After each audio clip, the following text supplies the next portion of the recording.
Good morning, good afternoon, and or good evening, ladies and gentlemen. Welcome back to the No Respect podcast. My name is Mackie, and join alongside me today is Alex and Justin for the fourth episode of this season, 24 Wings with a side of penalties. How are we tonight, boys? I'm fucking good. I'm going. We just watched the Habs game. Big win against the Canucks. Big showing in that season, in that series. I guess we're calling them series now in this weird fucking COVID NHL thing. But yeah, I'm good. Ready to talk about some Habs. Yeah, I'm doing good too. I think Justin might be in the drink a bit. Oh, yeah. I'm just as hyped as him though. So yeah, excited with how this week went, and let's keep it rolling. Yeah, absolutely. And guys, what are we going to talk about today? Well, we've got a lot of stuff to talk about. I mean, this is a 4-0-2 record for the Montreal Canadiens. Still a fat bagel from Fairmont. I made that joke on YouTube. If you checked out my quick clips, they're actually pretty cringy, so please check them out. That being said, for the Montreal Canadiens, obviously the big storyline here is the amount of scoring, the amount of penalties that we've been taking. PLD no longer an issue for the Montreal fan base. We'll get into that. But overall, we've got 4 games to cover. The Edmonton Oilers win 3-1. The Vancouver Series, as Justin talked about a little bit, and a couple of other things. So let's start from the beginning with the Edmonton Oiler win 3-1, where Allen makes his debut, makes 25 saves, Romanov's first goal. Your thoughts on that game itself? I can start. Yeah, go ahead, Alex. My favorite part about that game was that I was expecting a big bounce back from McDavid and Draisaitl after their first loss to us. I was expecting a big night from them, and we kept them super quiet. It was pretty impressive to watch, actually. Allen played super well coming into a new team first game, so that was great to see. But the defense overall really impressed me that night. Yeah, I totally agree. And I think it really showed our depth that game too. Like, it was at this point, having played so well against Vancouver the past 3 games, it's kind of more set in stone now. But at that point, really showed that we had 4 lines that could play. And I thought even our fourth line was a big factor in that game too. Not to mention Allen really came up and was very solid in his first game as a Hab. So it's a good game. Yeah, on my side, I totally agree with the fact that, you know, shutting down guys like that, McDavid and Draisaitl, it's no easy feat for any team. And the fact that we did that, you know, 2 nights in a row is pretty special. I don't know to what extent we'll be able to reproduce that every time we meet Edmonton or we meet any teams that have those superstar calibers. But, you know, from the beginning of the season, we played against Toronto. Austin Matthews, no goal. I know William Nylander, I know he's part of that superstar group, but you know, like they didn't absolutely I don't know how you like dominate the game when they were on. And I think that's the key for the Montreal Canadiens when you face these types of superstar caliber or like top heavy teams. If you can shut down those lines, we spoke about it last podcast a little bit, is that the way this team is constructed is that if you can shut down those 1-2 lines with your 1-2 line punch, well, your third and fourth line on the Montreal Canadiens, and we're going to get into Tyler Toffoli, who fucking went at it this week, just railing teams with his goals, especially Vancouver. But this is where the team really shines, is that your third and fourth line is, I think, I don't want to be biased, but in the Canadian division, at least, is head and shoulders above the rest, I think. I could be wrong in that assessment, but this is a little bit of the story of this week. That's why I thought I would bring it up. I don't know what you guys think, but you know, for me, this is really what's distinguishing the Montreal Canadiens from their competition. Yeah, I mean, I would agree, at least for the teams we played so far. I think for sure Edmonton, Vancouver, and Toronto, we have definitely more depth, first of all, and a better third and fourth line. I think, first of all, our fourth line, like Jake Evans, Paul Byron, and Lehkonen. I know that with the injuries, it's kind of it's shuffled. Actually, I think it's pretty much been the same, even with the injuries. But that line, that fourth line, could be a third line on another team, and they're just like very good defensively, but also have shown they can be good on the rush as well. And it's a pretty dominant fourth line. for me, Jake Evans looks so solid. I mean, all of these games. I don't know, Alex, for you, if it's the fourth line or the third line that's making the biggest difference. I would assume the third line for this week. Yeah, I agree with both of you. Both the third and fourth line have been outstanding. Like you said, head and shoulders above the Canadian division. I'd put them probably, there's no debate that they're top three in the league. I think maybe Tampa's comparable in their depth, but those third and fourth lines are pretty ridiculous looking on paper. And then they stepped up this week and proved that they can live up to that hype we had for those more grinding lines, I guess. So yeah, super excited watching them play, and hopefully they can keep it up. Yeah, and speaking of which, let's get into the series against the Vancouver Canucks. Of course, tonight we're recording very late for us, at least for me, 10:55 p.m. Jesus Christ. That being said, the Habs lose. I called for an OT loss. I told you this. And so that was 6-5 OTL. But Toffoli gets a hat trick. Price, not the most solid game. And the big story in this one is penalties. So I don't know if we should do one by one, cover the whole series. Let's go one by one. May as well get in depth. Let's start with game one here, 6-5 OTL. What do you think? I'll start with you, Justin. Yeah, this was just a barn burner. Like, it was two goalies that have won Vezinas in the past. I guess they're both kind of on the back nine of the career. Price is still showing that he can be dominant. Holtby is still up for debate, I guess. He's been on kind of a slump the last couple of years, both with Washington and now. With Vancouver, he's played like a couple of games, so it's not too much to say. But yeah, I mean, so many goals in this game, and also the penalties were kind of ridiculous in this game. It was pretty insane. This whole series, I felt like the refs were a bit inconsistent on both sides, so it's been a bit frustrating to watch, if I can say that. But yeah, Tyler Toffoli came up huge for sure in this game, and I don't know. That's it. He likes to play in Vancouver. He loves to play in Vancouver. I don't know why he didn't stay in Vancouver, because he killed it in Vancouver. I'm super happy that the Montreal Canadiens get him. But Alex, your thoughts on this game and maybe some of the penalty trouble that the Habs took? Yeah, I think Justin said the reffing was inconsistent. I'd say it was just consistently bad on both sides. Like, I know a lot of Habs fans are saying that like there were tons of bad penalties called against Montreal, but I think there were some bad ones against Vancouver as well. I think it was just it was getting annoying at some point. It was like every little touch was a hook or hold or slash. But I don't think Montreal do themselves any favors. Like, I don't think it was as biased as some people may think. And yeah, Toffoli, I touched on it last podcast. I specifically said he's getting his chances. He's going to start burying them. And that's what happened. So I'll take my points for that one. But yeah, it's fun, entertaining hockey to watch. I like high scoring games. It sucks that we couldn't come out with the win on that one, but we won the rest of our games. So pretty pleased overall. Yeah. Yeah. A couple. Sorry, go ahead, Justin. Well, I was just going to add one more thing. Like, it seemed like against Edmonton and even against Toronto, well, I guess less against Toronto, but our PK seemed to be really efficient. But Vancouver kind of, in this game, yeah, it showed that we had some holes there, and we did fix that a bit better in the next couple of games in some ways. But yeah, that was a real problem. And Bo Horvat, they scored that same goal like 3 times. Yeah. So that was a killer for us in that game, at least. But we tried to plug the holes in the next game. It kind of backfired on us a bit, and yeah. I was actually just gonna say that if it was Michel Therrien talking about our PK, I was gonna expect him to go on a rant on how soft we are. Well, even I never seen a PK so soft. Maybe Maxime Talbot, maybe, but that's.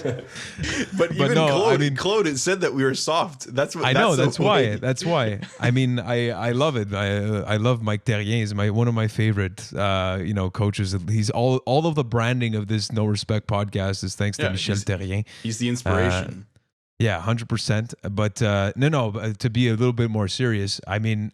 Like, soft is a big word. I think that they touched on it on Sportsnet, and I think I agree with it. It's just not, or no, it was TSN. Sorry, it was Dave Poulin was talking about finishing off your play. You know, it's okay to be in position, but if you don't finish your play, it's basically like a goalie that's not finishing his reaction or whatever it may be, or finishing your check. It's that if you're there but you're not doing anything, they're gonna make you pay. And one guy that, like, underrated how good of like a bumper player he is on the power play. Bo Horvat, man, like that's pretty impressive, dude. Like the one touch shot, that's not easy to complete. Like Tyler Toffoli is good at it, but I would say Bo Horvat is like probably top in the league, at least from what I've been seeing. It's pretty impressive. Horvat in the playoffs last year really stepped up, and he seems to just be continuing that role now, and is really like reaching that potential that Vancouver's hoping he would reach. Super impressive to watch. I was getting really annoyed watching that play happen over and over again, but I mean, when you look at the highlights now, it's like, wow, good on him.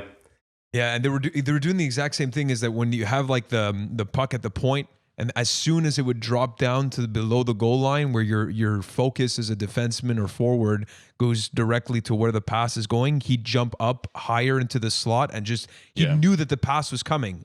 And I think that Danault like knew as well. But sometimes when it's that fast and the shot is that good, like I want to say that, Danault, you should have had him, but there were such nice goals from my perspective that I was like, fuck, you just don't get the penalty next time, Yeah. I mean, that's a really hard play to stop. Like when the passes are so quick and so crisp and you can get a shot off like that, like if the shot's good, then you're scoring 9 times out of 10. And also that power play should be lethal. Like with Elias Peterson and Brock Besser and Bo Horvat, like those guys should kill it. So I wasn't too surprised by them kind of breaking through on the power play.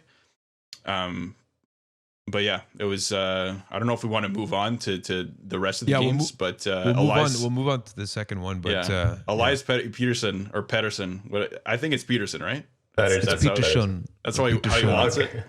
Yeah, Romanov. Jesus. But he's been going through a huge slump. He has 1 point in I think seven games. Is it scored tonight? Yeah. Yeah, so I was gonna bring up the fact that that in that game actually Elias Pettersson gets on a breakaway or like a semi breakaway and tries like a super sick move. Oh yeah, and Carey Price had none of it. He was like, "This is the most pathetic attempt I've ever seen," and I think he had his number up until tonight, where he got the tip, obviously for his first goal in a while here, like you were talking about. True. A little bit of slow start for a guy that since he's been in the league regularly has had a hot start. And obviously since he's won the Calder, an elite talent. But, we'll move into the second game, which is a 7-3 win. This one was very, very dominant by the Montreal Canadiens. Allen gets another start. You love to see Allen get a win. You love to see how solid your backup goalie is for once. And his name is not fucking Peter Budaj. That was how long ago? Budaj was good. Budaj was our last good backup. That's what I'm saying. That's what I'm saying. Like Budaj is such a throwback name that like it's been a while. There's no more Keith Kincaid. There's no more. Who was before him? I can't even remember. Al Montoya. 10-0. Montoya's not bad. Al Montoya. Antiniemi. Can't forget. He had his moments, but I'm just saying the consistency. I'm hoping that it's going to be the consistency that we look into Allen. But here again, Toffoli, unreal. He didn't get the hat trick, but close to it. Armia pops off, and this is where Armia really looked good. And we talked about Armia last week. Alex, your thoughts on this game? Yeah, I think that the third line, Kotkaniemi, Toffoli, Armia. I know Armia and Toffoli got all the points, mostly shorthanded actually. Was it 2 shorthanded goals, 1 each for them? But Kotkaniemi looked incredible that night. Like every time he was on the ice, the puck was just glued to his stick.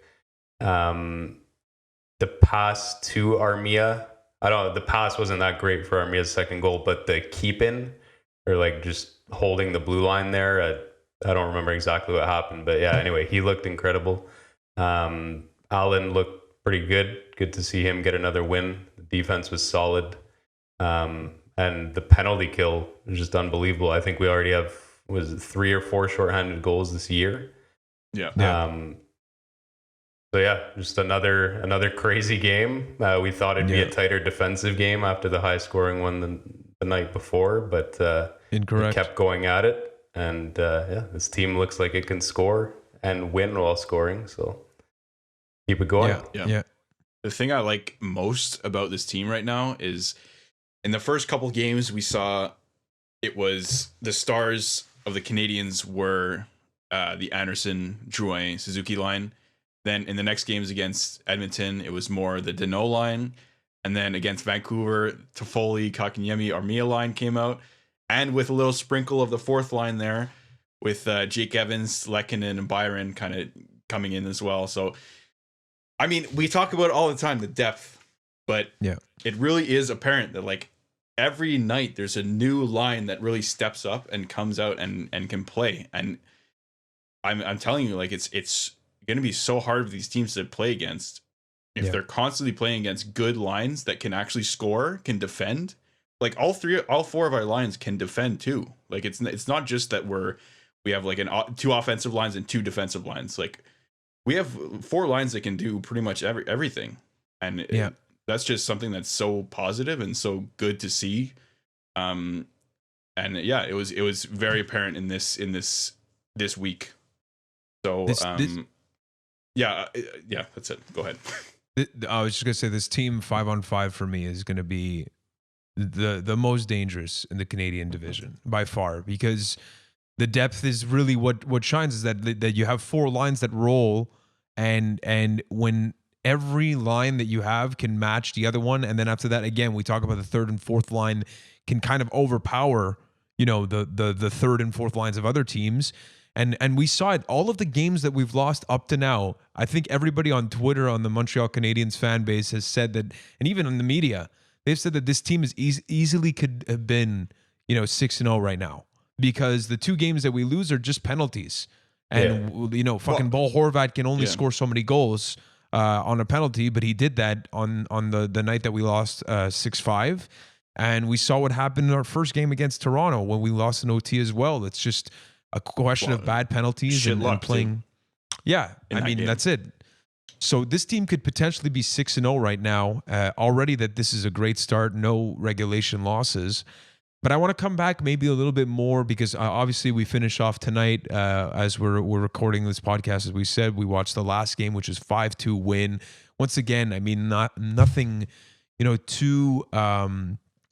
What was nice is that, there was a little bit of action here at the end where Elias Pettersson gets the tying goal on the tip. But I just felt that the Montreal Canadiens from start to finish were the better team, even if they showed that it was close. And so just to maybe get onto another topic of, like, not just Montreal Canadiens, I'd like to analyze a little bit about our opponents. So what do you guys think about Edmonton, and what do you guys think about Vancouver? Let's start with Edmonton as a team in this Canadian division and what's going on with them.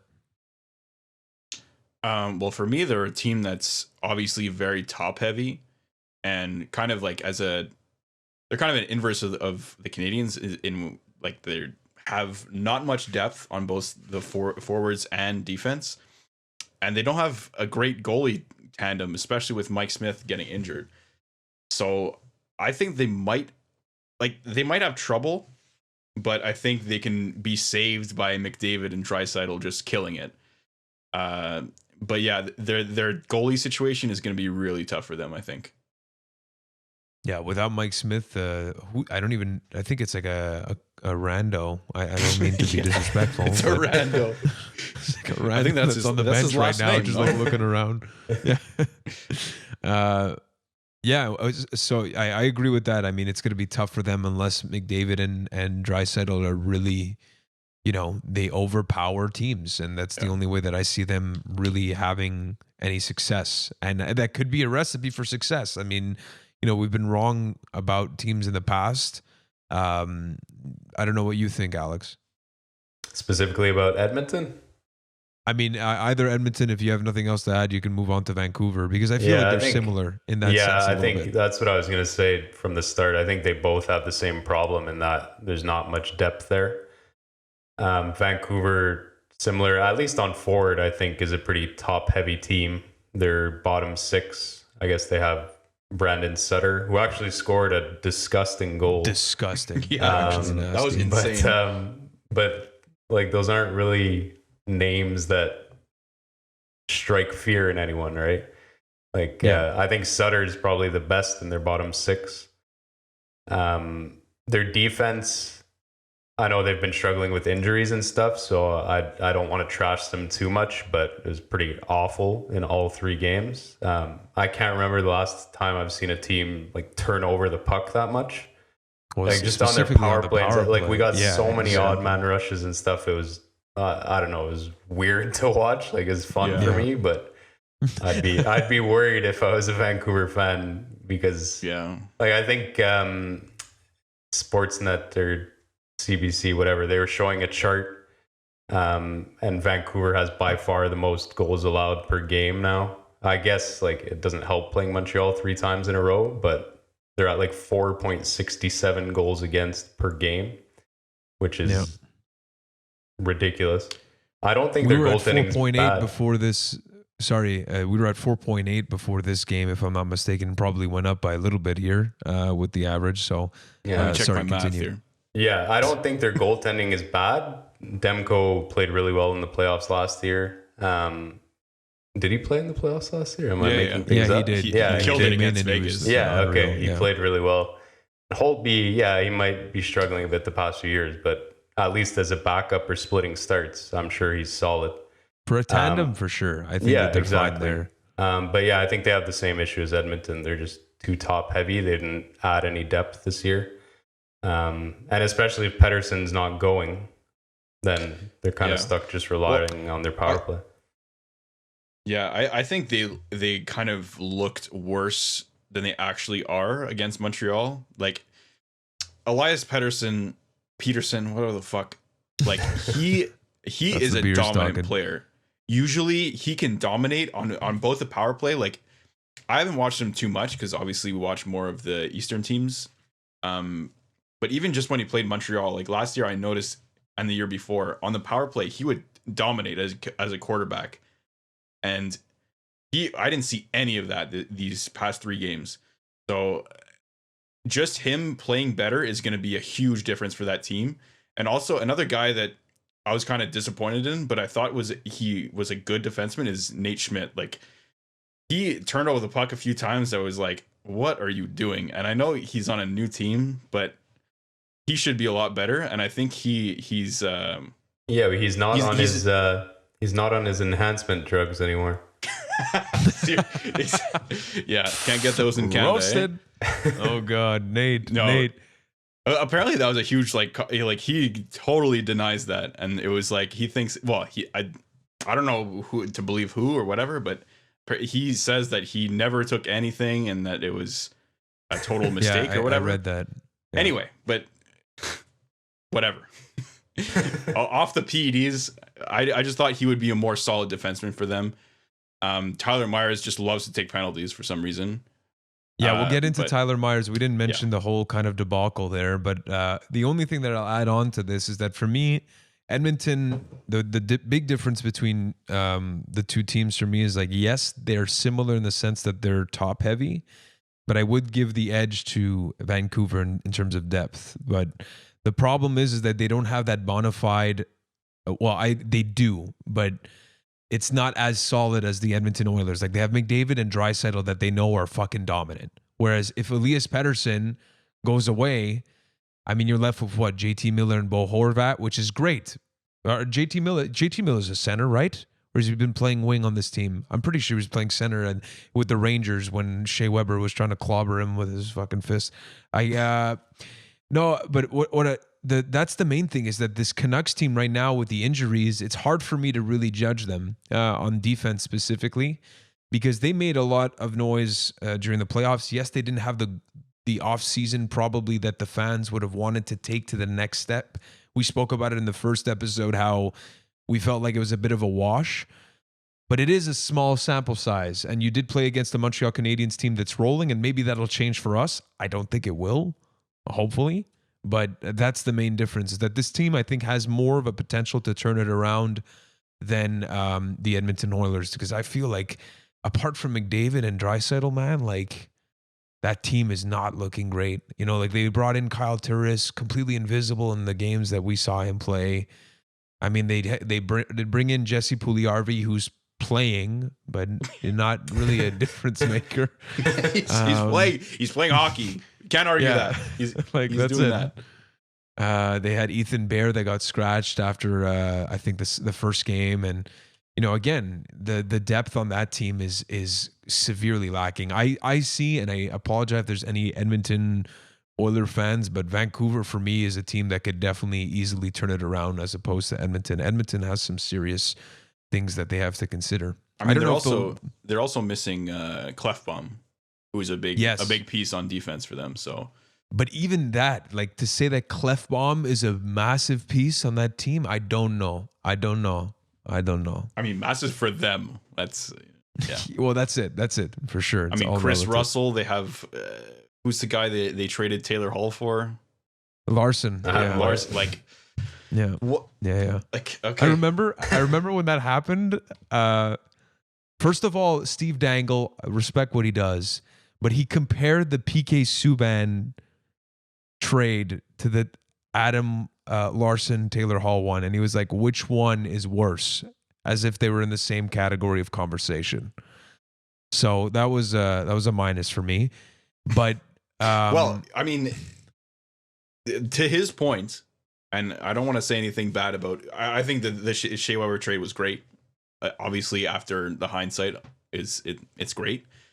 But Taylor Hall has played for like 4 teams ever since he's been traded. Mm-hmm. So, or I guess 3 teams. So I mean, and Larson has stayed. I guess. That's just a point to it. Yeah, but who's going to try to make a deal to acquire Adam Larson? That's a very fair point. Very fair point. Peter Chiarelli.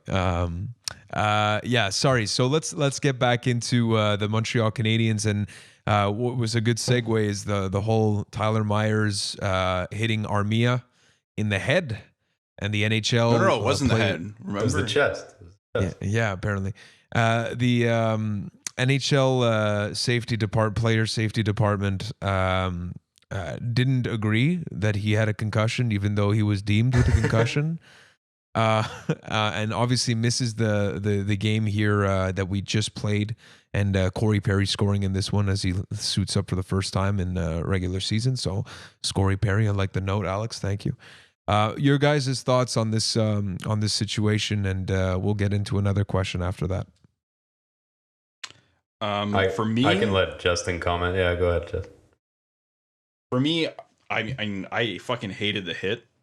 For a 6-3 game with 2-3 minutes left, to go for a hit like that, I think is just like disgusting. Like, you shouldn't do that.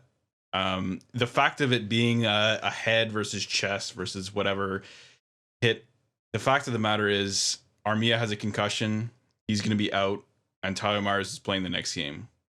That's, to me, is an unfair kind of result of that. And you can say, like, he can get a concussion from a clean hit.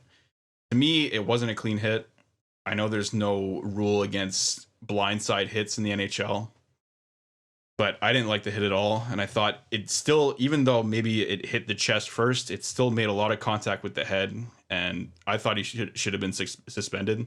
Maybe not 5 games like some Habs fans were saying. Maybe just a game or so. But I liked at least that they gave him the 5 minutes in the game. So yeah, I think justice should have been wasn't necessarily served for Tyler Myers, but that's me.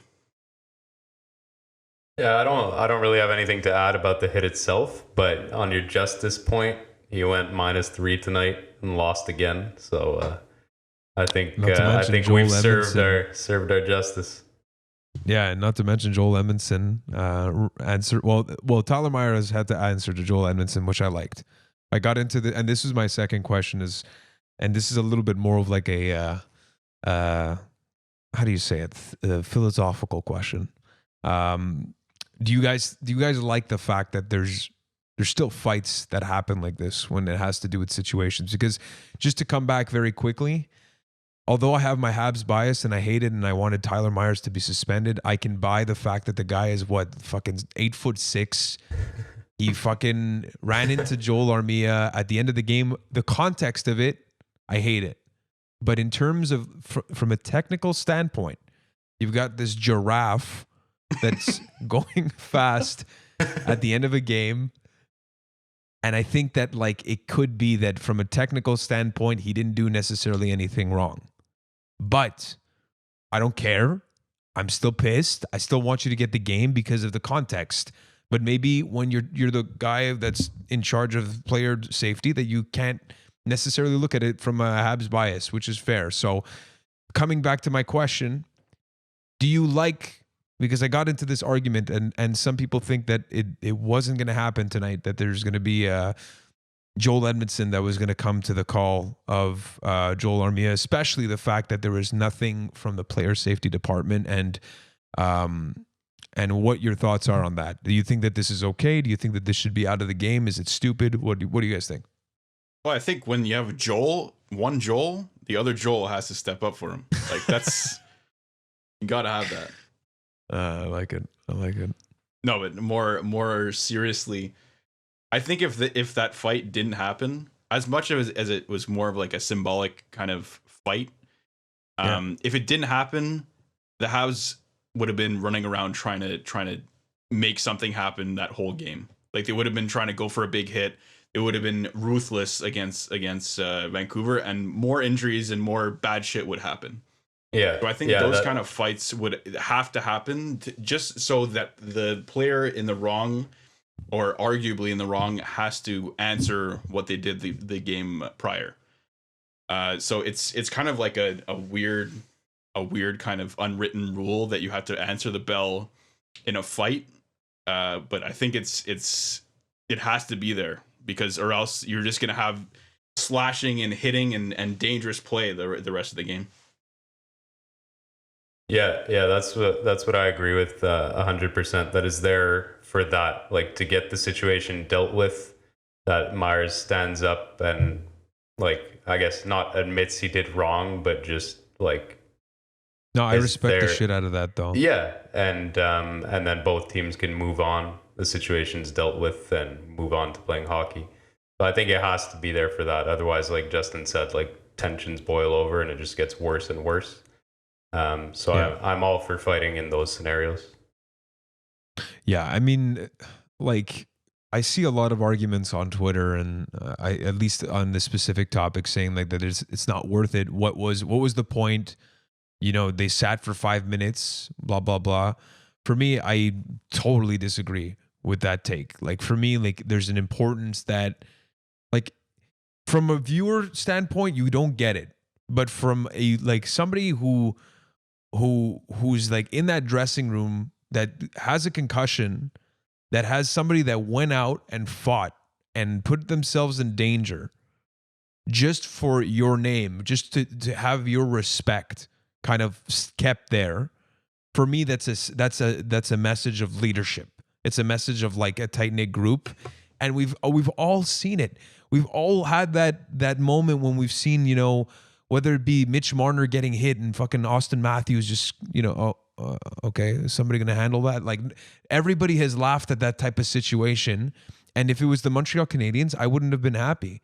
Like I get what you can say, that like, what was the point? There's a point. Is that like, if you've ever played a sport and it's gotten physical and there's somebody that's sticking up for you, you can understand why there's value to that. And in the NHL, there's no difference there. I know they make their millions of dollars, but it's a message of a tight-knit group for me. So yeah. And at the end of the day, it's just like kind of serving justice in the way of hockey. Like very simple. Like if they feel like justice hasn't been served by the Department of Player Safety or whatever, or the refs, we have to take it into their own hands. And having that, like, I have respect for Tyler Myers that he went and he accepted the kind of fight, I guess. But yeah, it's just a part of the game, and I don't think that's should leave the game at any time. Now, if we're talking about fighting for the purpose of firing up your team and changing a swing in momentum, like the Wayne Simmons situation in the first game. And that's a different story. Those are two different things to me. But yeah, maybe a topic for another time. Yeah, I was about to say. Alex, do you have any other thoughts, or has everybody hit the mark on that for you? No, that's it for me. I agree with both of you. Perfect. Okay, well, that's it for this week's games. And yeah, I mean, coming back just overall on the Montreal Canadiens, we talked about the depth, the goalie tandem, which is great. Tyler Toffoli. We wanted to call potentially this episode. Alex had a great idea, and you guys let us know what you think about this idea. But he wanted to call it Tyler Toff-Ovi as an episode, and we decided to not go with that and went with 24 wings at the side of penalties.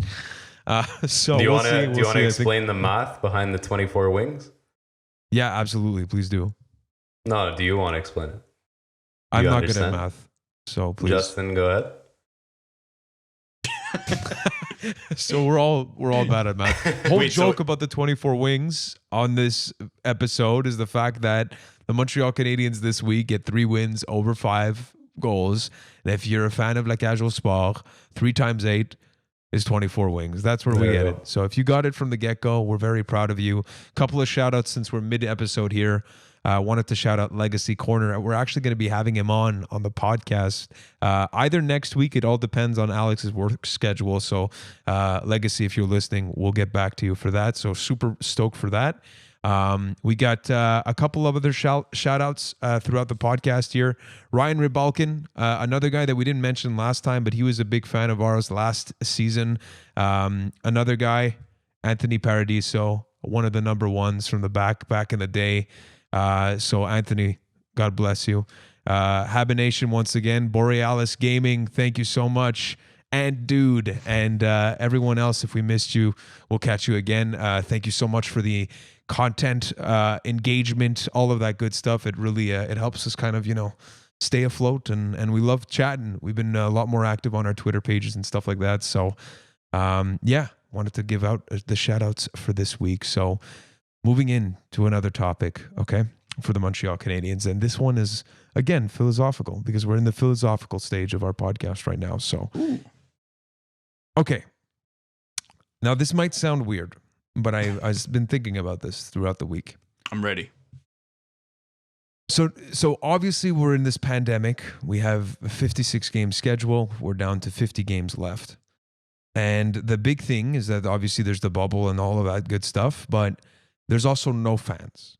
And the Montreal Canadiens, of course, the mecca of hockey, is the place that when there are fans, it could either be the greatest thing on the fucking planet, or it could be the worst fucking thing on the planet. It could be living hell or absolute ecstasy in Montreal. And for those of you who have lived through the eras that have been Marc Bergevin's tenure, you've seen the ups, you've seen the downs, you've seen the 0-10 starts or whatever it was with Max Pacioretty, the 8-game losing streaks 2 times in a row last season. We've been through quite a bit, okay?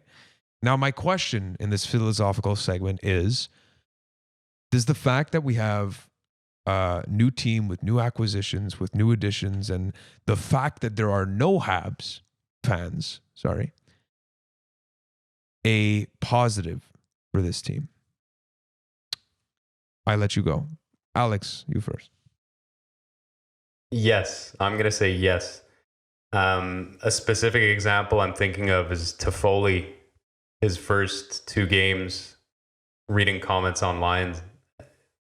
People thought he was garbage for missing these chances. I can't imagine if it was in the Bell Center, like a close game, that Leafs game where he had a few chances. He had a chance in the OT. I think you feel the pressure of those fans, especially coming into a new environment like the Bell Center. There's no place like it. Like you said, when it's going, when we're winning, there's no other place you'd want to play. But when you're losing, when you make a mistake, I think it's probably the worst place to be. So yeah, I think it gives these new guys some time to settle into the team. They can try things. I think like Suzuki's moves, I know he has a lot more confidence compared to some players coming into the league, but I don't know if he tries those things in a tight game in a full Bell Center. I don't know how that'd go over if they went wrong. So yeah, I think like what you said, it gives them that time to settle in and just kind of build their play and build into this team. Justin. Yeah, for me, I'm kind of on the fence. I think it goes by kind of a player by player basis. Like I think some players kind of get energized by fans and they really play better in front of fans. And I think obviously Montreal, the Bell Center really supplies that for them because it's such an electric environment. But I'd say for sure, like I agree that there is less pressure playing in front of no fans. And I think that really helps, especially for the beginning of the season. Because at the start of the season, the first home game, they're always nervous, especially the new players to come in. And the Bell Center, like they'll let you know. They'll let you know when you fuck up, when you do well, no matter what, they're gonna talk about it, or they're gonna make it known. Exactly. Everything. If you miss a stick check on a 2-on-1 or if something, you ice the puck, exactly. Anyway. No, I mean Joel Edmondson could have been booed his first game if he was playing in the Bell Center for sure.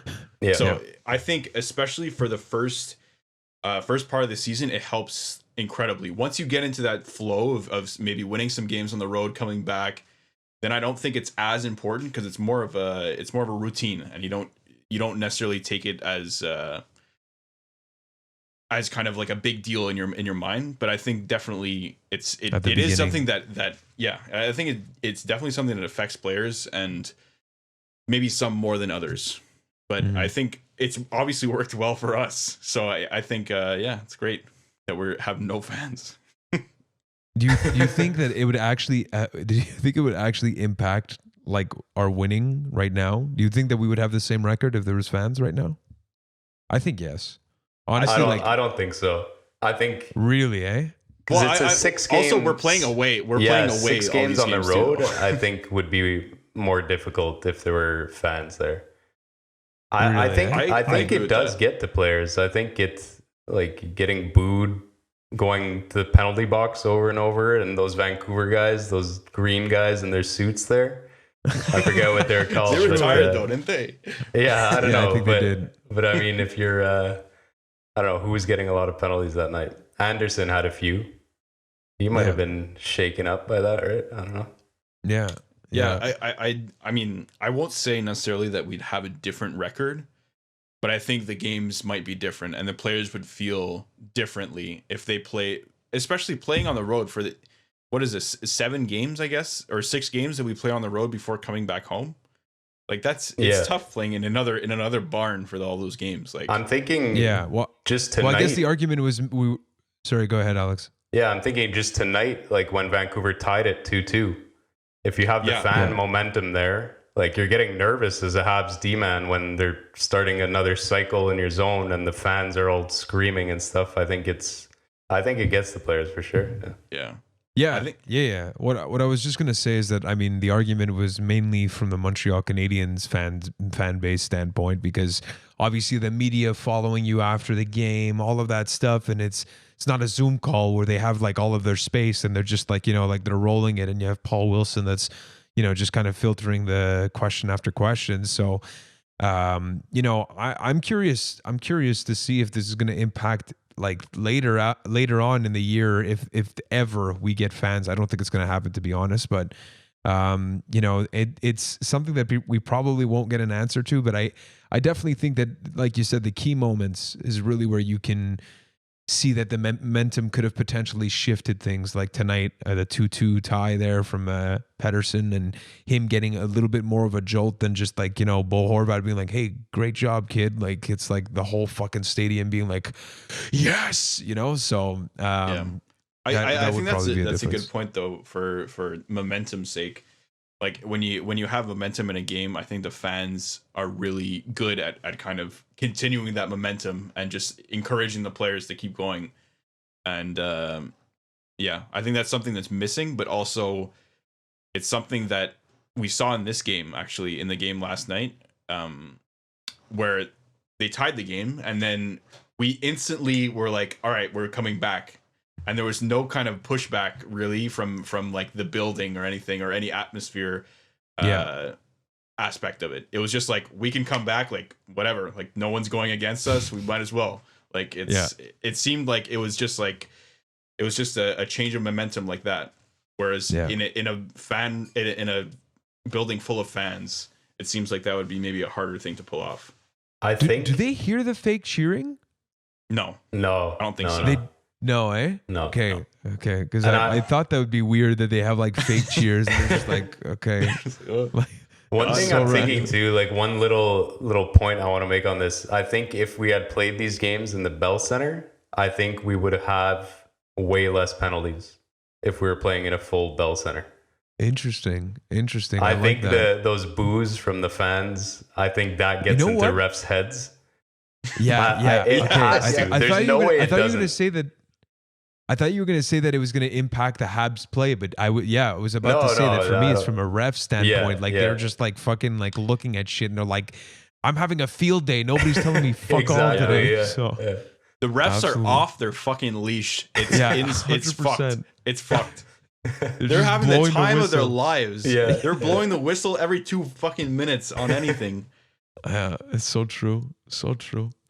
Yeah. Okay. Well, I'm glad we had that conversation. I had this question in my mind throughout the week, so I like your answers. I agree with both of you, and we'll see if we'll ever get proven in terms of the fan momentum. Maybe this year. This year would be a very interesting kind of experiment to see the transition between no fans at all and fans. So hopefully, for everyone's sake, that's going to be the case. So. Moving along, standouts. Sorry. Wouldn't it be a shame though if the Habs won the cup with no fans? Like, wouldn't that be a huge shame? I don't want to jinx anything, but I'm just saying, like, I'll take anything I can get. I'll take any cup. Yeah, I don't care how it goes. Yeah, we haven't been alive Habs fans and Québécois.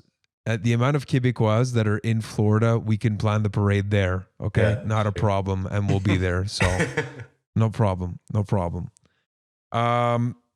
Sorry, yes. So moving on. Obviously, apart from Tyler Toffoli, some standouts for the week. Let's talk about them. Well, I think one obvious one is Jake Allen, 2 wins in the week. I think he didn't necessarily have to stand on his head in any of the games. I think the Edmonton game definitely was more of a test for him. With the other one being a 7-3 win, so we kind of supported him there. He could have let in 6 if he wanted to. But yeah, I think he played solid and he showed that he can really win us a lot of games this season if we need him. I think he can play a third of the games and it would be fine. Alex? I'll go with Nick Suzuki. He might not be as flashy as he was in those first 2 games, but this week he's kept the point streak going. He's had a point in every game, and he's just still so solid both ways. Again, just fun to watch, exciting to see him develop. Even Sportsnet was talking about him being Bergeron light. So I think that characterization is growing. I think with the Pierre-Luc Dubois trade, it came out that that's what Columbus would have been looking for, and we said no way. So it's still growing. Big old go fuck yourself. His goal tonight, I mean, looked fairly simple, but it was a nice shot on a quick rush. He didn't have much time to take that shot. So, yeah, I mean, keep it up, Nick Suzuki. An effective player, Nick Suzuki is. And it seems like he's doing everything right, like everywhere. Like he's playing well defensively, playing well offensively. Creating chances, scoring goals, like this kid can do everything. And he kept our puck over glass penalty streak going. Exactly. Yeah. That's the important one. I love it. On my side, the people that I was gonna say, and I know I'm probably gonna get a couple of laughs for my second one. Obviously, Romanov. First of all, Romanov. Is that actually for real? Yeah, is that's what he wants. Apparently, he requested that was the pronunciation of his name. Okay, because I always think of Romano cheese when he says that, so I'm like, just let me call you Romano. Anyway, so the other guy, and honestly, Joel Edmondson, I really liked his game. I think that, you know, a lot of people are giving him flack. Is like, oh, I have problems with the way that he looks, and like, no, like he had put an effective week. He's played handsome. really. He's very handsome. And what I don't get it. Like, I get that he wasn't the most like sexy signing, and maybe you wanted somebody else, but for me, this guy was very effective on the blue line, brought physicality, blocked shots, had a couple of good keep-ins, like you were talking about, Alex, at the blue line, like very impressive. Well, not impressive, but just an effective week for Joel Edmondson. So, honestly, I don't know if you guys agree with me, but one guy that I don't think had a great week was Shea Weber. And it wasn't the best, it wasn't the worst. Like he's still like effective defensively, but you know, from expecting that, we had the conversation of Jeff Petrie potentially overturning the reign of number one defenseman. And obviously this week, Jeff Petrie, another probable standout. We haven't spoken about him at all, but yeah, Shea Weber. I don't know. What about you guys? What do you guys think? I think he just hasn't been. I think he's been like effective, at least defensively, and even offensively, he's done okay. But he hasn't been like a standout like we've seen him be before. So I think he's yet to kind of find his game this season, I guess. The first couple of games, he really seemed fine, like old Shea, like how he played at his best. But yeah, I think he just still needs to find his game this season, and it's early, so and nothing overly concerning, I think, about his play. It's just not really up to par from what we've seen in the past.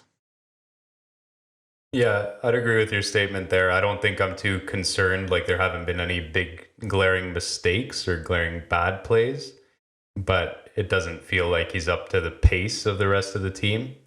The main thing that's been bothering me about his play is his power play one-timers that just keep going wide or getting blocked. But obviously that's a coaching decision to set that one-timer up, so I'm not going to tell him to not take the shot. It just seems like it's getting very, very predictable at this point. I do actually want to touch on Romanov, you're saying as a standout. I actually found this week that I was seeing more of those rookie defensive mistakes from him. I'm not saying he played badly at all, especially for a rookie defenseman. I think he was good, but I've been seeing a lot more good quality opposition chances when it's him defending the play. Like a lot of passes getting through his stick, getting through his skate, stuff like that. Obviously, I'm not saying he played badly, but I think I'm starting to see. It feels like you are. But I think I just saw a few more of those. Like it wasn't as good as his initial impact, if that makes sense. Well, I mean, which is to be Justin, expected. That's what I don't want to trash him. Like, it's to be expected. Yeah. There are going to be off nights and stuff, but I think I've just seen more of those weaker defensive plays. For sure. I think, like, at the end of our first podcast, it seemed like from his play, it seemed like he could do no wrong. And it seemed like he was kind of like, exactly. He hadn't made any mistakes yet, and he was just playing so solidly and so confidently. And this week kind of showed that he is human. He's not just a Russian robot that just knows how to play hockey from birth. But yeah, I kind of agree with you. Like he did show that he has some holes, like not glaring crazy holes to his game or anything, but he's not the perfect stuff. Yeah. He has some stuff to grow into. Like that's I mean, that would be. I think that's super normal for a defenseman. I'm not saying that like it's a valid comment. But for me, completely normal, especially the amount of minutes and situations that Claude is putting him in. I think it's great. It's gonna. I think the fact that he's managing within those of course those little mistakes, but being able to learn on the fly in the NHL at 20 years old. they're all great things for development. If you can adapt from like people make mistakes. Shea Weber made a couple of mistakes this week, and obviously he's getting back. And as you said, not glaring. So it's not glaring enough for me that he's caused any like goals or anything like that. So, you know, maybe there's certain situations where it could have been better, but for me, that's part of the learning process. And so I'm just happy that he's a guy that I think is just going to be in this lineup for the rest of the year. I don't see this guy getting scratched. Yeah. Like I literally, do you guys see him getting scratched this season? I mean, no. I think he could if he falls off a cliff or something. But but definitive answer. Do you think it's happening this season? I don't think it's going to happen. No. Okay. Because I think he's shown that he's ready for this, and he's just learning, and I think Claude actually really trusts him to play because he's on a power play unit. Like he's playing PK. He's playing huge minutes for a rookie. It's really insane. So I don't think he's going to get scratched. I think he's going to be one of the top played defensemen on the team. Yeah, which is fantastic. Anyways, let's move into other topics. One hot topic that will. Sorry, go ahead. Sorry, I just want to add one more guy to the overperformers, I guess. Don't say Jake Evans. Jake Evans, obviously. Like, where the fuck did this kid come from? Like, it seems like his game has just gone up a level this season, and he seems so confident with the puck. Like, he's good defensively, and he also seems like he has those little moves and little dekes that he can just do. Like, it seems out of nowhere.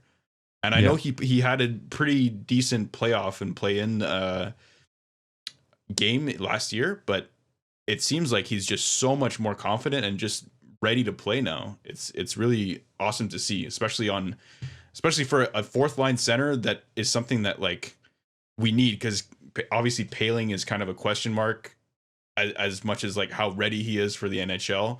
And it's just, this guy came in and he's just fits so well into our lineup. Yeah, I totally agree. And the last thing that I was going to say about Jake Evans that I think helps him as well is that our fourth line wingers are not fourth line wingers. Very true. Like having Paul Byron and Arturi Lehkonen fucking just like work horses with speed. Like, this is great. It's great for him to get easier matchups. Even at that token, I think Claude Julien said that there's certain moments during the Edmonton matchups that he was there with McDavid. So like your fourth line center going up against McDavid, not in every single situation, but even if you can do that like 3 or 4 times in a game, that's a luxury. That's a fucking luxury.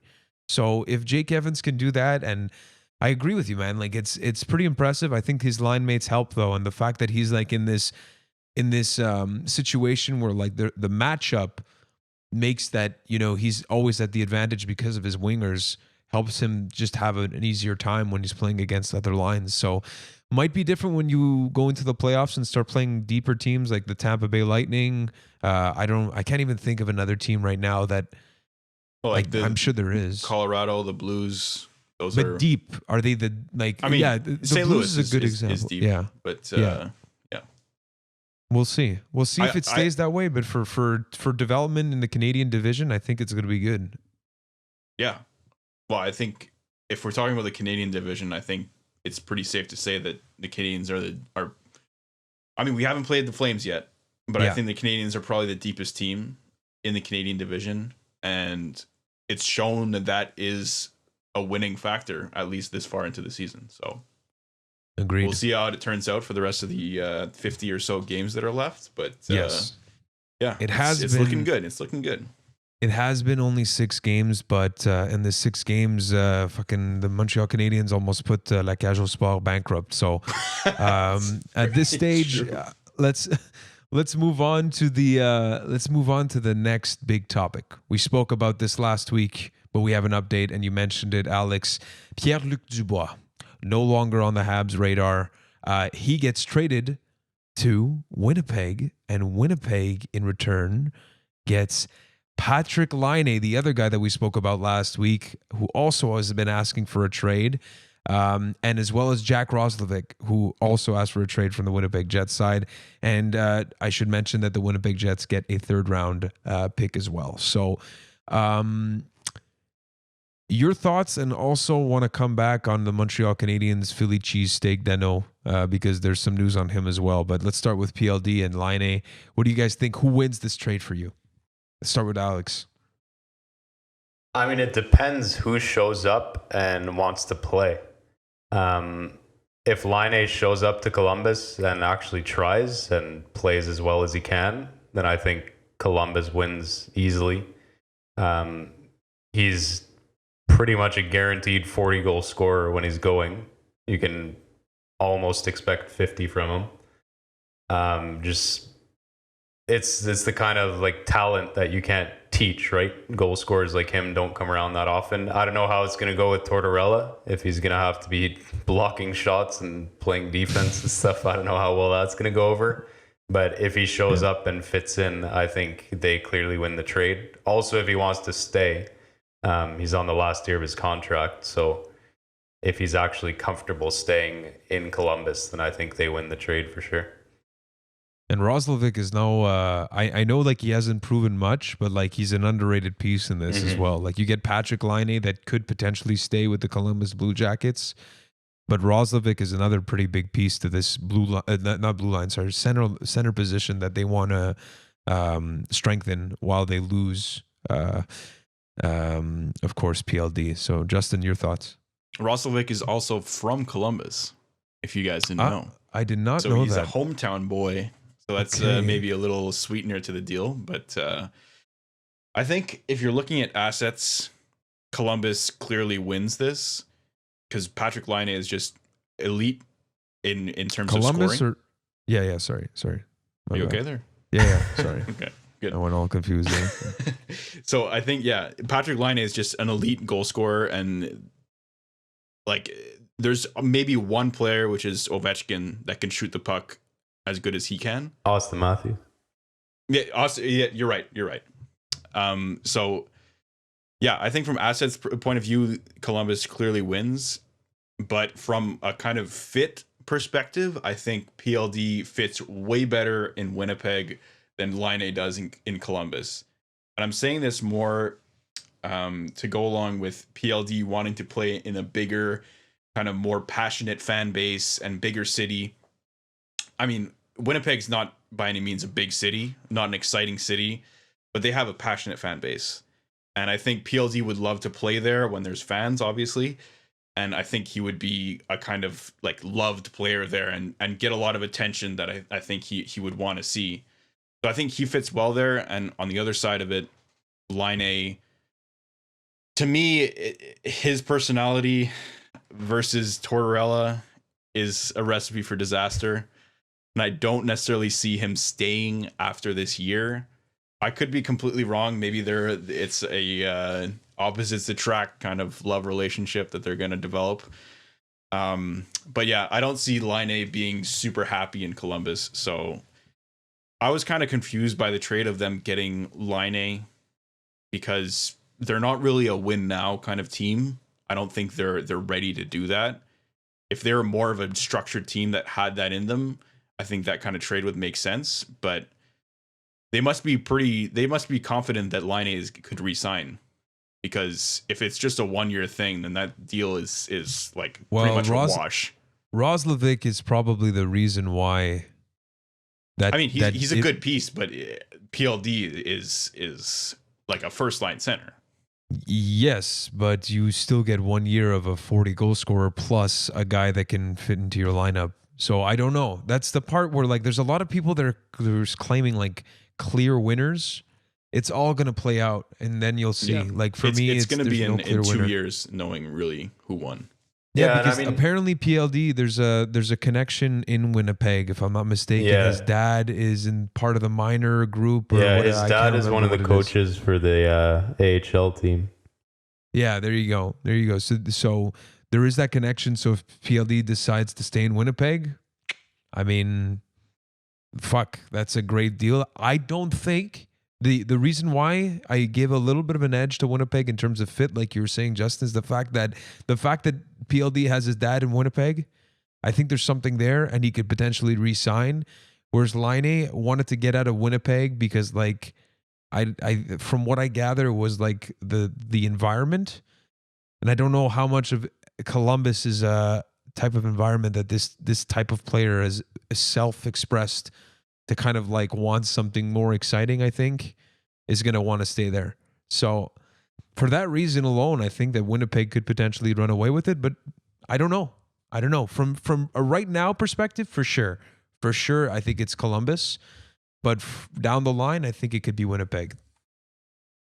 Yeah, I mean, it's like I said before, it's one of those deals that you have to wait in order to see who really won the trade, because if Columbus re-signs Laine, then it's pretty much in their favor, like I would say. Sure. But the fact that there's a question mark behind it makes the deal kind of more even. The thing too with Laine re-signing, like he is still a restricted free agent after this year's up, so it's not like he can just walk go pick a team. Like it, at worst, they get an arbitrator and maybe he gets 10 million for a year, but he can't just decide to go wherever he wants. Yeah, that's a good point. Okay, yeah, I didn't realize that he was an RFA. Is PLD also an RFA after his contract? Yeah, he is. Okay, that complicates things. Yeah. You want to start a new segment? Yeah, all right, let's start over. Okay, take 2. Who wins this trade? No, I mean, that's definitely a factor to keep in mind. But at the end of the day, is that you saw Torts with PLD, and even though he's an RFA and he could have stayed there for 2 years, that's a long-ass 2 years, and that could be a long-ass 2 years if it's a shitty situation for both of them. So, you know, they went from like, you know, Elliot Friedman saying that, you know, teams are potentially not going to move too quickly, I think, on this. And we're Saturday, like 2 days after he said that, and it happened. So especially with Tortorella, I don't think he's going to be looking to answer media questions on the fact that Patrick Laine is playing 3 minutes a fucking period. And I guess we can touch on this a little bit before we get back into Habs zone. But Max Domi not having the greatest start also in Columbus right now. Doesn't seem to be getting along too well with John Tortorella. I don't know if that's just the media spewing bullshit, which they've done in the past, and it's me reiterating it. So your guys' thoughts? I think since they got Laine, maybe Max Domi's stock has gone a bit up there. If he can play with Laine, maybe it'll deblock him. Or one of my favorite players, Boone Jenner's stock has gone up. So, and he's been killing it, eh? He's been killing it. What? He has if you have a goals? fantasy team, he's a sleeper pick right now. Yeah, I might grab him. So just are you on his you're on his newsletter? No. Yes, okay. I get personal emails from Boone. Wow. No, but more seriously, I think Max Domi, he's a good player. Sometimes I think he needs some time to find the right line mates and find the right chemistry with his line mates, because he really is like a fast player and he's very creative. Line mates. But yeah, exactly. Exactly. Fuck, guys. No one's made that joke before and since he's become a player. No, but I just think that he maybe needs to get his rhythm together with the other players on his line, or try new line mates. I don't think the whole thing with Tortorella is really a big deal. Like, it's not like they're gonna bench him and trade him at this point. Like they've kind of made their bed; they have to sleep in it. So, yeah, I think he's gonna eventually get better. I think he has 2 assists so far, so it's not like he's just shitting the bed the whole time. I don't know why I have so many bed analogies. Yeah. Okay, it's late at night. It's starting to get there. Yeah, that's probably why. Alex? I mean, to be honest, I haven't watched a Columbus game, so I don't know if I can really comment. The only news PLD I have hasn't is that either. there was that one game where he had the least ice time out of forwards.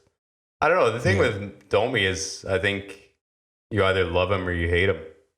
Like, his energy is either infectious or it ruins the team because he's taking dumb penalties, and like, so I could see Tortorella easily hating him if he's playing like that. But if he can find that good side of his game where he just elevates everyone's play and brings that energy, I think Tortorella would love him. So yeah, I think we just have to give him time.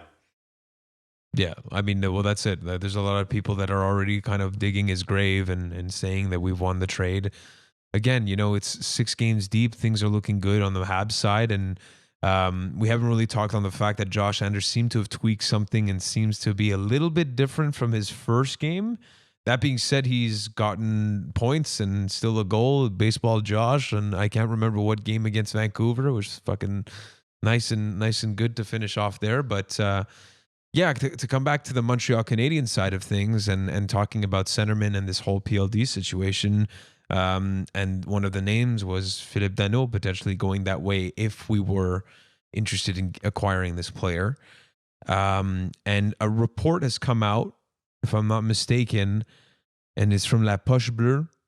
So that's Maxime Lapierre and Guillaume Latendresse. They have a great podcast if you guys are interested.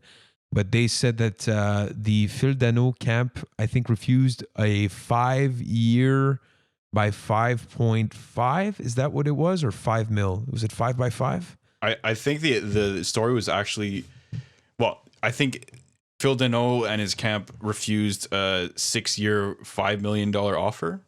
Okay. And I think La Poche Bleue, what they were reporting was that what their camp actually wanted was at least 5 years at 5.5 to 5.7. Okay. So okay. I think it's 6 years though, 5.5, 5.7, if I'm not mistaken. Potentially. I could be wrong there. Yeah, you could be right there. Yeah. But you could be wrong too, so who knows? Yeah, it's great. It's great. I'm trying to find the tweet, sorry, but I can't seem to find it quickly. Well, I mean, that being said, I know we spoke about this via text message, SMS text message before the podcast. But do you guys think that this is reasonable from Phil Danault? And if this is what he's asking, why are we not giving it to him if you guys think that it's good? I think we're going to give it to him. Maybe not exactly what they're asking for, but I think it's a deal that's going to happen. Obviously, you can't just give him what he wants. Like, you have to negotiate. Even saving $250,000 over 6 years, it does add up. So yeah, it's a deal that's going to be made. I think it is a reasonable ask on Danault's part. Guys like what Kevin Hayes got like 7.14 million or something. Yeah, that's the going price for a second liner now. And a second liner was as good defensively as Danault. I think it's a fair ask, and it's going to get done sooner or later. Yeah, I'm totally comfortable with that. Well, that ask kind of like 5.5, 5.6, 5.7, sorry. Yeah, I think he's definitely worth it.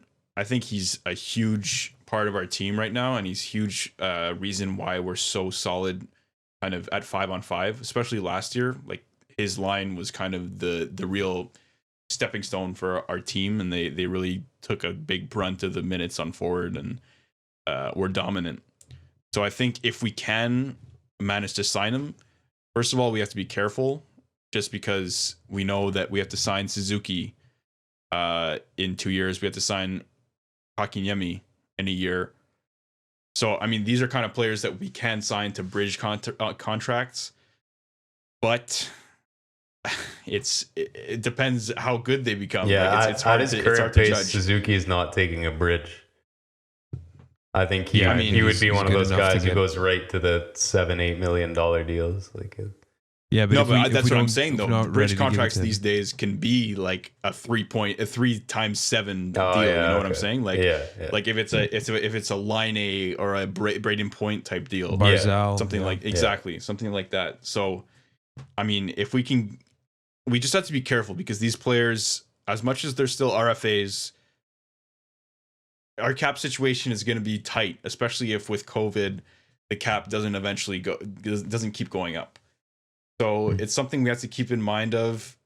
But I think if we can end up with Phil Danault, Kotkaniemi, and Suzuki as our top 3 centers, we're fucking set down the middle. Like, that's an amazing top 3 as your top 3 centers. I mean, yeah, we had this conversation last week about, you have to inquire about PLD, and I still think you did. Apparently the front runners for this were Winnipeg, Montreal, and I think it was Anaheim. Yeah, that's it. That's exactly it. So Listen, I think PLD in a Habs jersey would have been a nice storyline, depending on the price. But I agree with you. At the end of the day, when you look at this team, the way they're playing, but I just worry that it is a short sample size, and that the kids are still young. Nick Suzuki could potentially drop off, and Kotkaniemi can as well. And then you have, again, the aging pieces in Shea Weber, Carey Price that are a part of your core and that you can't move easily now with the flat cap for years to come, because you don't know what the situation's going to be. Is that, if you had the chance to potentially acquire a guy that's going to put you more in that win now, yeah, you have to think about it. I'm happy that this didn't happen because I love the players that we have, and I agree with you. But there is that other kind of like my armchair GM side that says, maybe this may be one of those things that you look back and say, "Eesh, I don't know," but could be wrong, eh? And I hope we are. Like I hope I am when bringing this up. I think that the way that this team is down the middle, that it could very well be exactly what this team needs, with the right entry level deals at the moment, to be a very effective and productive team. So. We shall see. We shall see. I think you are wrong. Yeah, I'm not even saying that I'm wrong. That I'm not wrong. I totally agree with you. Yeah. I just, you have to ask the question. You have to ask this question. Yeah, for sure. But I just don't think that.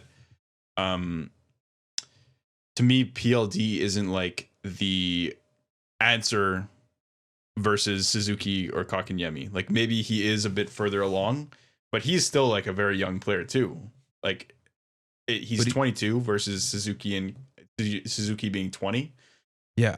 So I mean Suzuki for me, you're right. Like if it was Suzuki for PLD, I've said this already. Like no chance in fucking hell. But even me owning a KK jersey, 1-for-1 PLD, I think I would have pulled it. I think I would have pulled the trigger. Yeah. So I mean, it would have been more, but.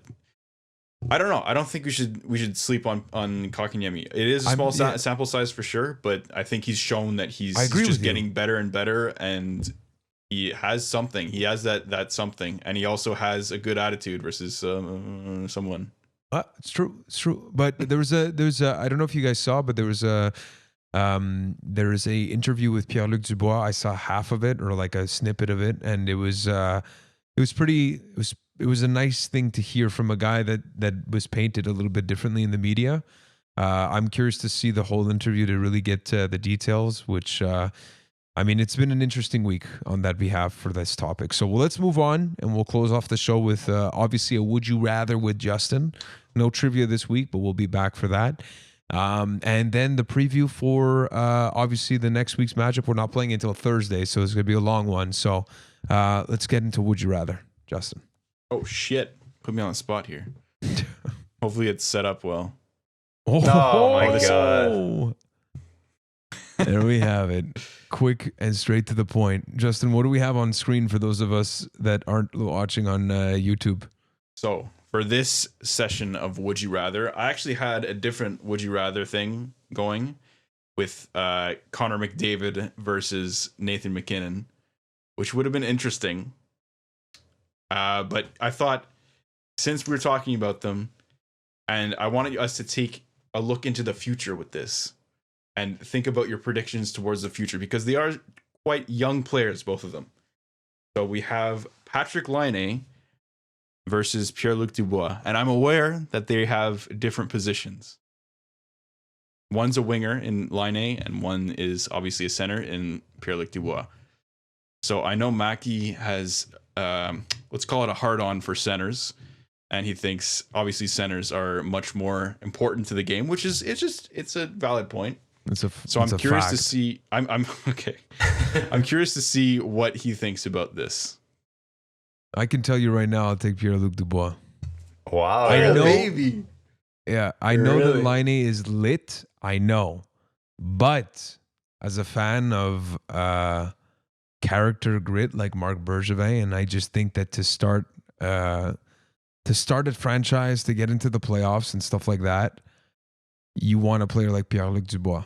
And Patrik Laine is going to command a cap hit of a goal scorer cap hit, which is like, a lot of money.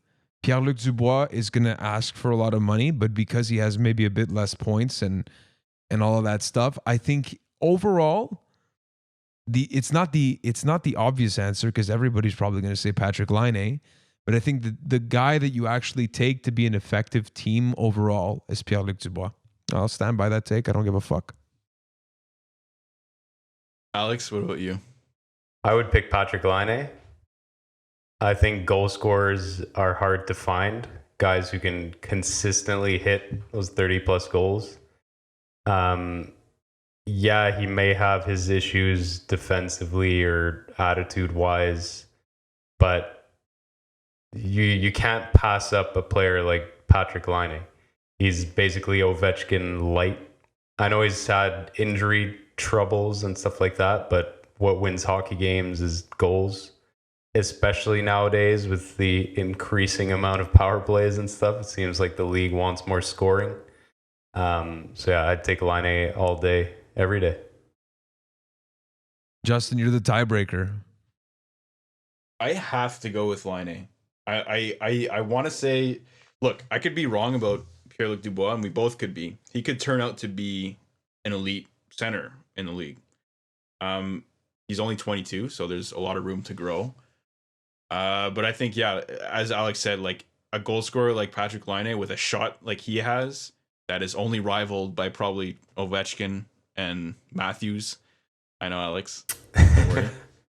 He said Matthews. Don't worry. Yeah, so I think this guy is just unmatched in terms of that, and he's matched by a very few players. Like so, who? yeah, it's something. Shut the fuck up. It's something that's so hard to find, and I think that he's my pick. And also, I think his defensive woes and the fact that seems like not so much of a team player can be fixed along his career. He's still very young, and I mean, I'd remind you of kind of Ovechkin at the start of his career, like that controller disconnected play where he's just like skating back with no defensive mind at all. And now maybe 10, 12 years later, he's turned into a more complete player, and he's actually he's back checking, and he's there defensively too. So it's something that can change in a player. So I'm picking Patrick Laine, and I think he can reform and become a more complete player, as well as being an elite goal scorer. Okay. Well, the only thing I'll tell you is that it took 10 years for one player that's considered one of the greatest in the history of the game to do that. So Pierre-Luc Dubois, all things considered, I think you guys are going to eat crow. You'll see. All things considered. Character, cap hit, fucking play, just general play. Who was feeding Patrick Laine? Wasn't it like Scheifele? No, you know what I mean? Like, come Brian on. Little. Yeah, Brian Little was fantastic. You can't argue his shot. Like, no, he's not 100%. I know you can't argue his shot, but I'm saying that his shot is going to command him a fucking $10 million contract for the rest of his days. Pierre-Luc Dubois, his character and grit, they're not tangible. You can't argue that shit. So, you know what? We'll see what happens, but it was a good would you rather. But Pierre-Luc Dubois is going to leave your team every 2 years. It's like, if it's not Montreal. So he's gonna come back to us. I love it. He's loyal. I really like that there was two sides to this, because I was kind of scared that we would all pick Patrick Laine, but I'm glad that there's someone that's wrong in this situation. Good. I like it. All right. Okay. So we're closing up today's show. It's late. It's 12:13 a.m. And it's next week's preview. The first game is on Thursday. What are the games lined up, Justin, if you don't mind, if you have it set up on our YouTube page? I do not. What do you mean? Well, I thought you had the schedule thing. No? No. Sorry, that's not ready yet. I'll have it probably for next episode. Okay, no problem. So Thursday is the home opener, January 28th. We've been playing quite a bit of hockey. And it's Calgary, and then Saturday it's Calgary again. Is that correct? Wow. It is correct. Yeah. Wow. And they're both at home, right? It's at home. It's assume. Both in Montreal. Yeah, I would assume. So this is the one team I'll say is that I'm curious to see how the Habs react, because we've been playing a lot of more talent up front type of teams. And I think that just from a head to toe standpoint, I said it from the beginning that this team for me is going to maybe be the rivaling gang of the Montreal Canadiens in terms of depth. So curious to get your thoughts on this. Let's start with you, Alex. Yeah, I think it's exactly what you touched on, that it's our first real test of a team that can match our third and fourth lines. I'm less concerned about their top end talent. I think Calgary's only played 3 games this year, so I can't really touch on how Johnny Gaudreau and Monahan have been playing. But yeah, it's going to be a good test. Should be another fun game. Realistically, I think Montreal is going to edge it once again. I think this depth is too much to handle. And I know Markstrom's been playing really, really well, which is kind of surprising me because I thought he was more of a fluke. But I guess, again, it's been 3 games, but I guess he's proving his worth. So yeah, looking forward to it. Should be a tight matchup with 2 Montreal wins again. 2 Montreal wins, really, eh? Yeah, book it. So we're going to be 6-0-2 at the end of this week. Mm-hmm. Wow. Okay. All right, Justin? Yeah, kind of the same. I'm excited for this matchup because I think this team is hopefully with Toronto is probably going to be one of the top teams in the division. Obviously with Montreal as well. I want to leave them out. But yeah, it's going to be probably, like you guys said, a kind of more matchup of depth versus depth. As much as these guys have some talent in Johnny Gaudreau and Sean Monahan and others, and what's his name? Matthew Tkachuk. Oh yeah, I keep forgetting Tkachuk, Yeah. So they have some pretty good talent on their team. As much as they're not maybe superstars, I'd say they still have some pretty heavy hitters, and they do have the depth as well. So it's going to be a good matchup for the Habs. I think their goalie is scary. Markstrom has shown in the past couple of seasons that he's a pretty high up there goalie in this league. So I'm excited for the game. Hopefully it's going to be less one-sided than the Vancouver series was. As much as Vancouver wasn't like a blowout every game, but it was a bit Montreal kind of did dominate for most of the series. And yeah, I think it's going to be good. We'll see. And for my prediction, I think it's going to go 1-1. Yeah, I was about to say, I think we're going to split this one. And I think it's going to be nasty. I think Tkachuk, Lucic. Tkachuk and Perry. Yeah, Tkachuk, Lucic. Did they have Ronaldo that's still playing with them? I think so. I don't know how much he's in the lineup. I hope so. It's trash. But there's a little bit more grit to this Calgary team, and this team, the Montreal Canadiens, have been obviously showing a little bit, especially with their discipline. They've shown that they like to use their sticks quite a bit, and I think the Calgary Flames do as well. So I think that it's going to be a bit more. You might see a little bit of more heat in these games, and I'm excited to see it. But yeah, my most optimistic side of things, of course, I used to say that the Habs would go 82-0 every season, and I've been wrong every single time. So I think more realistically, it's a 1-1 split. I don't know which one it's going to be, but yeah, I'm really curious to see how they're going to do against Calgary. So yeah, anything else, guys? I mean, it's been a great week of hockey. Yeah, I was just gonna say, who the Flames actually have on their decor? Old Canadiens legend Nikita Nestorov. That's actually a fact. Wow. Yo, he came back from the KHL. Yeah. Yep. That's and nuts. apparently, I've heard some reviews from some Flames fans on Reddit, and they've been saying that they're happy with his play. So I'm very surprised. Crazy. Yeah. I mean, I'm excited to see him back at the Bell Center. It's gonna be weird at the Bell Center though, with no fans. I'm excited to see what's how the opening ceremony gonna be? You think? Ginette Renault. You think they're gonna pass the flambeau with no one there? I don't know. Maybe it's gonna be awkward.